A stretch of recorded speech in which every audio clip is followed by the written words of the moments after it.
Police అనేసరికి అక్కడికి వెళ్తే మమ్మల్ని తిడతారనో కొడతారనో భయపడో పోలీస్ స్టేషన్కి వెళ్ళకూడదు.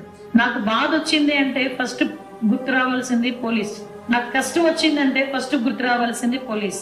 పోలీస్ స్టేషన్ లోకి వెళ్ళి పోలీస్ తో ఆ వివరం చెప్పగానే 50% వాళ్ళకి ఆ కష్టం తీరిపోవాలి. అది ఎప్పుడు తీరుతుంది అంటే పోలీస్ కూర్చొని వాళ్ళు చెప్పింది చెప్పినట్టుగా వింటే ముందు, తర్వాత ఏం జరుగుతుంది తర్వాత విషయం.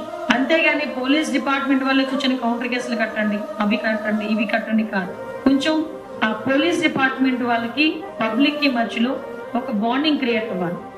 అది గనక క్రియేట్ అయితే డెఫినెట్ గా క్రైమ్ రేట్ విషయంలో పోలీస్ డిపార్ట్మెంట్ నమ్మితే ఆటోమేటిక్ గా ప్రజలు కూడా ఉన్నట్టు మాట్లాడతారు.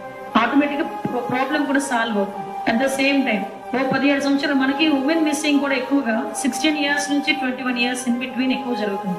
ఆ వయసులో పిల్లలు తప్పిపోయారు అని ఏ తల్లిదండ్రులైనా వస్తే స్టార్టింగ్ లోనే అమ్మాయి ఎవరితో వెళ్ళిపోయిందనో అలాంటి మాటలు మాట్లాడొద్దు అని క్లియర్ గా చెప్పడం జరిగింది పోలీస్ డిపార్ట్మెంట్ వాళ్ళందరికీ. ఎందుకంటే మాక్సిమం చెప్పరు, కానీ ఎందుకంటే ఆ ఏజ్ గ్రూప్ అనేసరికి ఎవరికైనా ఫస్ట్ దాటి వచ్చి అలా వచ్చేస్తుంది, కానీ అది తప్పు. సో ఇలాంటి సంఘటనలు కూడా చాలా జరుగుతున్నాయి. కాబట్టి నేనేమంటానంటే ఒక ఫ్రెండ్లీ పోలీస్ వాతావరణం అనేది క్రియేట్ కావాలి, ప్రజల్లో నమ్మకం ఉండాలి. 5 సంవత్సరాలుగా పోలీస్ అంటే ఒక ముద్ర పడిపోయింది.